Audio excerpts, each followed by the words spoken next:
আমাদের হ্যাচারিতে আসতে পারবেন। আমাদের হ্যাচারির ঠিকানাটা হলো পল্লী উন্নয়ন একাডেমির পূর্ব পাশে 10 মাইল শেরপুর বগুড়া। যে ভাই বলছেন জেনেই বলছি, আপনি কয় লাখ বাচ্চা দিবেন আমাকে দিতে পারবেন, আপনি যে রেট বলছেন আমার সাথে যোগাযোগ করেন, আমি নেব আপনার কাছ থেকে। আপনি কয় লাখ বাচ্চা দিবেন আমি নিতে পারবো ভাইয়া, আপনি আমার সাথে যোগাযোগ করেন এবং বাচ্চা দেন, এসে আমার খামারে দিয়ে যাবেন আর টাকা নিয়ে যাবেন।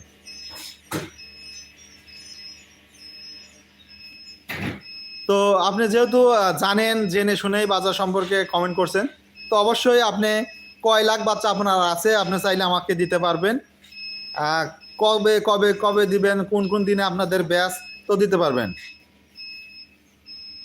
আপনার যত বড়ই খামারি থাকুক, কয় লাখ বাচ্চা আপনার মাসে উৎপাদন হয় আপনি আমাকে দিতে পারবেন। কয় লাখ বাচ্চা দিবেন, হাজার না, আপনি কয় লাখ বাচ্চা দিবেন আমাকে দিতে পারবেন। আপনি যেটা বলছেন ওই রেটেই নেওয়া হবে, আপনি আমাকে দিতে পারবেন, সমস্যা নেই। আপনার যদি বাচ্চা বিক্রি না হয় আমার সাথে যোগাযোগ করে ওই রেটে